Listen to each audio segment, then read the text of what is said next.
Hello and welcome to Process Control in a Tool Zoo with OSLC. My name is Wolfgang Leimbach. With my colleague Robert Balajin in teamwork, I'm glad to present our story today. Robert will give you a short live demo so that it doesn't get too theoretical. Robert and I work at Sodius Willard. We are a German, French, American company focused on the embedded market. Sodius Willard was formed by the merger of Sodius Willard Software Tools, Willard Software Tools and Sodius SAS last year. Our mission, in a nutshell, is the power of connected data. And today's topic matches exactly that mission. In the next 30 minutes, or 25 or 30 minutes, you can expect a short, let's call it a global galactic introduction, from which the motivation and the tasks derive. A solution architecture will be presented and its key functions will be described. Afterwards, an example, as an example, you will experience an OSLC connector live. For a short demo at the end of our time slot, my colleague Robert will use Atlassian Jira in combination with IBM DOORS Next Generation and IBM Engineering Test Management. If you are working with DOORS Classic, we will be glad to give you an equivalent demo at a later date. Don't hesitate to contact us and ask for it, please. The same applies if you are using PTC Windchill and would like to connect it with Jira and or vice versa. After the demo, there should be some time left for a question or two. Otherwise, you can also reach us during the Congress. You are also welcome to visit us on our website, sodiuswillard.com. At this point, let me introduce Sobi, our stick figure colleague, always raises the flag in between with helpful comments. Right now, he's telling us that this session has something to do with OSLC.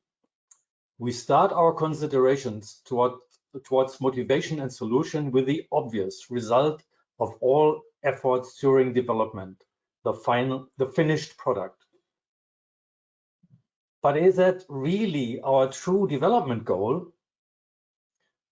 Let us please bring the term ground truth into play at this point. First of all, of course, our product to be developed plays an essential role. But real success actually only occurs when this product interacts in or with its environment and fulfills the requirements of its operator. So the development goal should be to establish the ground truth. You've probably heard of the digital twin. Let's take a brief look at the term and its meaning. For us here, a digital twin is the digital image of the ground truth, which we just discussed. But especially with the Industry for All initiative, the idea is to even establish a digital twin of the production process and plants, the after-sales process, and the product maintenance. But we will focus on our view on product development today. This is already complex enough and not that simple as we show it here. Anyways, requirements specification, functional specification, architecture, behavior model, and source code, as seen here, are examples of IT artifacts in the context of a digital twin. They describe the product. The test specification here on the far right is also an artifact of the digital twin and describes the environment. Artifacts are the results of development activities using IT tools. A digital twin is the total set of IT data or artifacts describing ground truth. Let's have a look at the artifacts who are emerging during the development. And we use, once again, the well-known and proven V model for our explanation. You see various examples of individual development activities or steps that typically take place in a sequence or workflow, which is defined by methods and processes, implemented in stages, of course.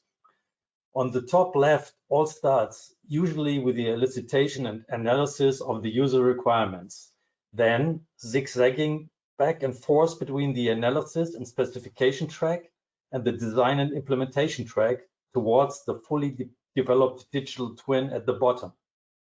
Moving then up on the right branch in order to carry out the verification by specifying tests and finally execute them. meaning that the product is brought into its environment and the ground truth is established. So while workers, very often engineers in our universe of product development, perform their tasks, different types of artifacts are created over time and a digital twin emerges. Let's call these artifacts asset artifacts. There is another category of artifacts which I want to come to now. They have to do with the workflow. They are often called tasks and reviews, and their instances are built depending on the development process. Let's imagine that they are stored in a workflow repository which exists in parallel to the digital twin. Those tasks control the different development steps between the activities, the inputs and outputs, constraints and conditions, role, etc. Let's call these artifacts workflow artifacts. Both categories of artifacts are not static, but rather dynamic because we are all living in the age of agility. Let's assume that the development lifecycle kicks off with version 1 of the digital twin, embracing the respective asset artifacts. And the workflow repository is in timestamp 1 concerning the respective workflow assets. Over time, many new versions of the digital twin with its asset artifacts and a history of the workflow artifacts emerge, like it is shown here in a simplistic way. Typically, in case of the artifact assets, we speak about their versions and often manage them with what we call configuration management or configuration management tools. In case of the workflow artifacts, it is important to keep track of the history so that it is possible to figure out what was happening when crisis situations occur later on. Okay, so hopefully we have stored the artifacts over the life cycle, but now we also need to link them. Let's assume a requirement is changed. Now we want to know the impact, of course. If links have been established during the development lifecycle, whenever new artifacts have been created, we have the embodiment of a so-called digital thread. The digital thread weaves the artifacts together when needed for impact analysis or traceability. With a digital thread based on links between the artifacts, regulatory compliance will be achieved much easier compared to tedious manual approaches we still see very often today. Please hold on for a moment. We are approaching the main point of this session. If the just discussed digital thread with its corresponding tasks is really that important, we have a problem to solve. For simplification of our next consideration, we now look at the artifacts of one baseline. Links between asset artifacts and workflow artifacts, as well as links between asset artifacts and asset artifacts, need to be established to enable the digital thread. And now we are facing what is often called the tool zoo. We have assembled just some examples which we often see in the market of engineering lifecycle tools. You probably know some of those. Sometimes we are lucky and tools cover two different types of requirements, types of artifacts, sorry. And then life is a little bit easier because we have it already in one tool and we can make links. But very often we are not lucky. And in most of the cases, we may be not lucky. And if we consider CAD parts from the mechanical and the electrical engineering domains as well, because they are also part of the digital twin, which makes absolutely sense, then even more tools come into play. Windchill from PTC, for example, is one of the market leaders here. So now we are on the home stretch. OSLC stands for Open Services for Lifecycle Collaboration and is a very well-suited standard as a basis to solve the issue of achieving the digital thread in a tool zoo. It was invented by IBM many years ago when they figured out their own tool zone and got further momentum after the acquisitions of Rational and later on Telelogic in the first decade of the millennium. Then IBM decided to make this an open standard, and it transferred it into the care of OASIS, which is the well-known standardization body for all sorts of IT standards. OSLC is based on web technology. With OSLC, the dream of linking instead of synchronizing is becoming a reality in a standardized manner. So now let me hand over to my colleague Robert for the final meters. Over to you, Robert. Thank you, Wolfgang. Really appreciate it. Good introduction to what we're talking about and how to tame this OSLC zoo, tooling zoo in general. What we've seen in this domain for a long time is that we need to have an enterprise standard to be able to connect our tools, to be able to reach interoperability. We've been around this for 15, 20 years, and oftentimes when we talked about integrations in the past, we're talking about synchronizing data, so copying data between different repositories. What we know now is that the scale of that just is not sustainable. And this is why we like the OSLC standard so much, is we get critical properties that we can establish and leverage in terms of preserving repositories, so distributed systems of record, meaning that we don't have copies of artifacts. We leverage the unique data models that a change tool like Jira is different than a requirements tool like Doors Classic versus a requirements tool like Polarian. Each of them have their own value proposition, even have their own set of data. We want to be able to respect that and keep those. But we also need to link across these repositories, meaning that we want to be able to have and leverage web-based technologies so that we can link between a change artifact and a requirements artifact, be able to navigate across these and be able to integrate and provide the experience that users want to have and need to experience. And Wolfgang noted a critical property of these versioned assets that we have within these tools is necessary for us to be able to make sure that we have the right artifacts, the right capabilities to be able to interact with these different tools and make sure that we always navigate to the right version of those artifacts. And finally, we always want to be able to make sure that we adhere to the IT standards within an organization when we deploy. The value proposition there is that we can get to the enterprise, we can manage who has access to data, we can manage those controls and security the way the teams want and need to be able to get into. And this is really the value proposition of OSLC. It's what taming that zoo really means is, let's keep each of these artifacts unique. Let's keep them related to each other and be able to navigate between them so we can go see the tigers, we can see the lions, but we're not going to have them in the same place because they don't collaborate side by side in the same cage the right way. So we want to be able to make sure that we can navigate well, but use a standard like this. So how does that relate to the actual work that we do? The pragmatics here is that ASPICE is one of these standards that is out there to be able to make sure that we collaborate, we have identification of relationships between those. And we'll take a look at two different process areas that really show how we need to navigate across the different collection of tools that we might have at hands. So whether we're talking about problem resolution management or change request management, these are practical areas that we need to apply within ASPICE that having OSLC has a unique presence that makes us more capable. And we'll walk through a couple examples here, and then I'll show you a little bit of a live demo so you get a feel of what that really looks like. So when we look at problem resolution management, what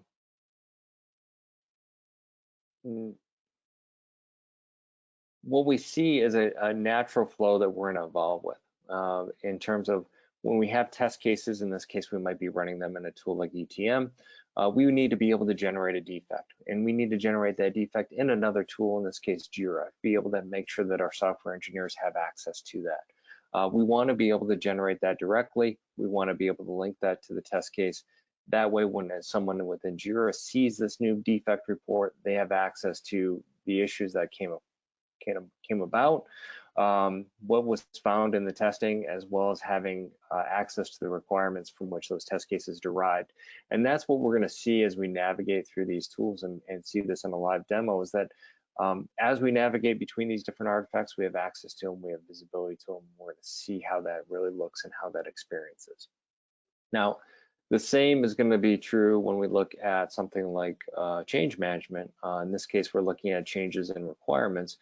We have stories that are initiated within our JIRA environment. We're going to link those to requirements. We have change sets that pull that information together.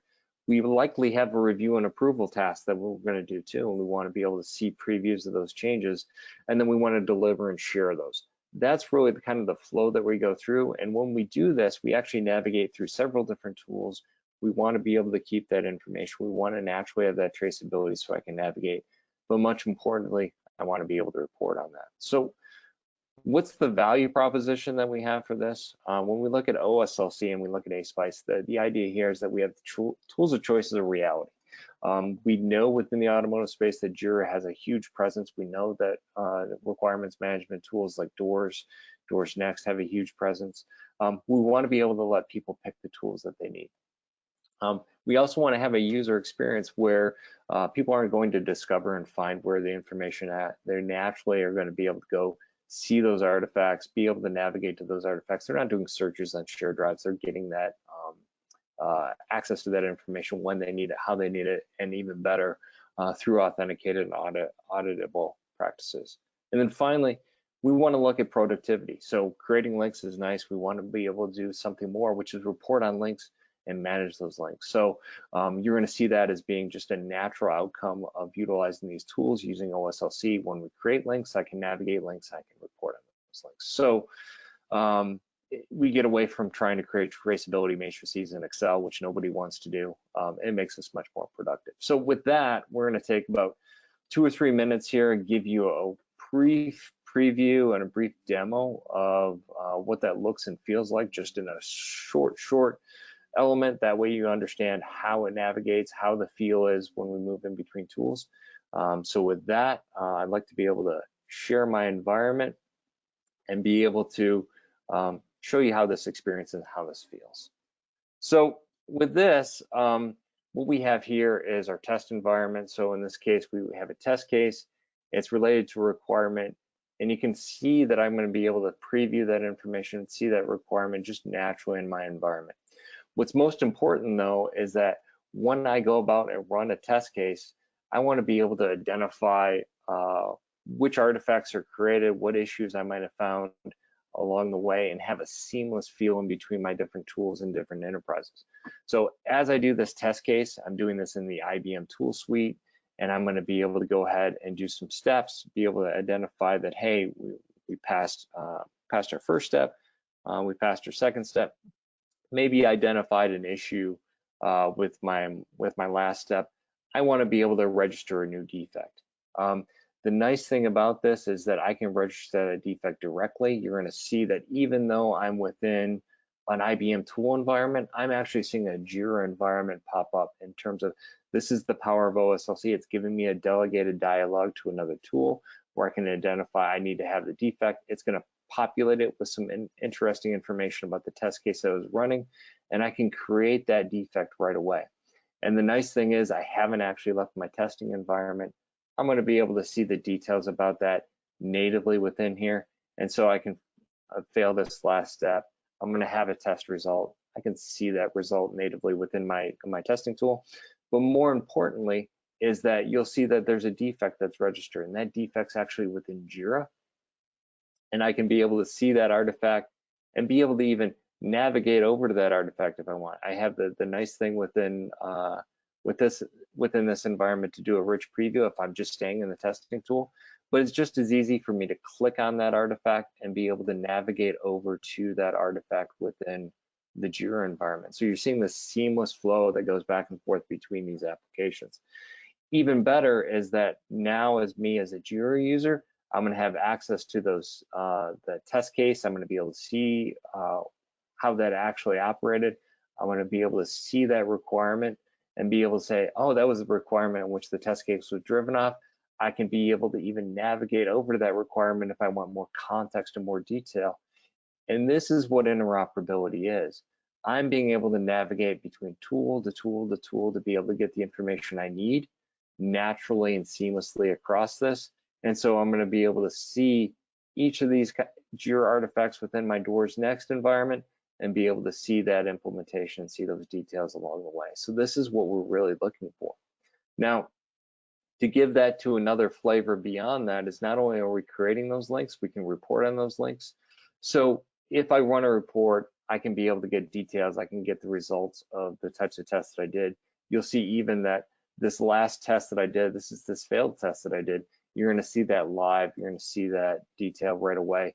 I don't have to be able to build traceability reports. This is where I can see that my change request went from issue to requirement to test case. I'm going to be able to see all of this natively within a report, have access to that. And additionally, I can go ahead and do some further analysis as well if I wanted to be able to do a tool like Engineering Insights, where it allows me to be able to look at artifacts, look at details right away, and be able to see how these artifacts relate to each other. So there's lots of power within OSLC, not only to be able to create links, but also analyze those links. And that's really the idea that we have here. Have the zoo, have the connection between these artifacts, know how to navigate between them, and be able to share that information with others. So with that, I'd like to be able to hand that back over to my colleague Wolfgang. We're happy to answer any questions that people have and be able to take it from there. So thanks for the time.